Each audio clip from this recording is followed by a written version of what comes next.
दुर्लङ्घ्य अयम् उत्तुङ्गः हिन्दुशक्तिभूतः शिवनुपनिर्मितः दुर्गराज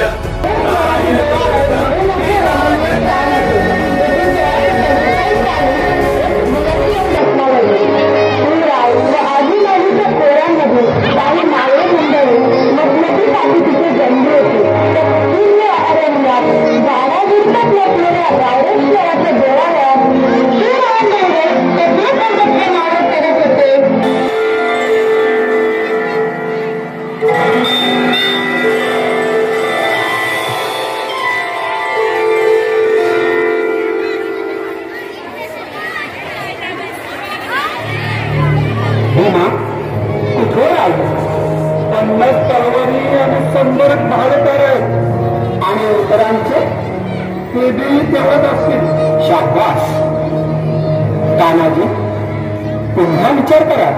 विचार केव्हाच ठरलाय. जगायचं असेल तर वादाचा दिवस जगू. शेली म्हणून जगा असं वाटत नाही आता. मग मात्र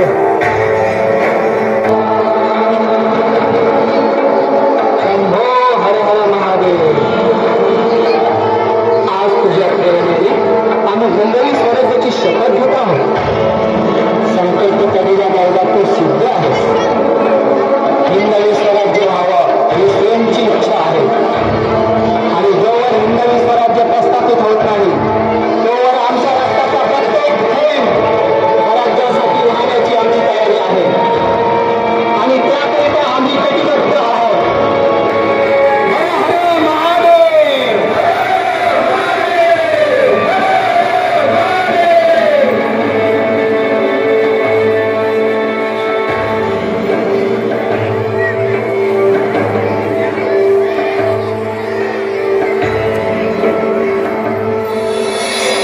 केसाजी, आज आम्ही स्वराज्याची शपथ घेऊन मोकळे झालो. हे दैवत स्वयंभू आहे. यानं आम्हाला आजवर यश दिलं. तुमची जोड दिली. आता पुढचे मनोरथ हिंदवी स्वराज्याचे. त्यासाठी आपली जबाबदारी फार मोठी. मग भीती कसली? भीती नाही. पहिलं पाऊल कोणतं टाकायचं, कुठून टाकायचं याचाच विचार करतोय आम्ही. त्यात विचार कसला? देवांमुळे शपथ झाली तेच पहिले ठिकाण. म्हणजे रेडेश्वर येऊन देवाची जागा कब्जात आली. कसं? फार सुरेख. पण गडाची हालत ज्ञात फिरणारे तर 200 पासून शिबंदी असेल. गडाला मजबूती नाही. चारी बाजूला खिंडा नाही. काय करायची? रेडेश्वरावर प्रथम काय करायची? ठीक आहे केसाजी, तानाजी, तुम्हा सर्वांची माणसं तयार आहात ना? आपल्या हातच आहे. सगळ्यांनी लक्ष देऊ नका.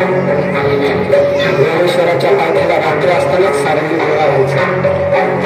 आम्ही तिथे पहाटे येऊ. आवाज कुठे होऊ द्यायचा नाही. सारे कसे चुपचाप पार पडले पाहिजे. उद्या रेडेश्वराला स्वराज्याचा कौल घेऊ. हर हर महादेव.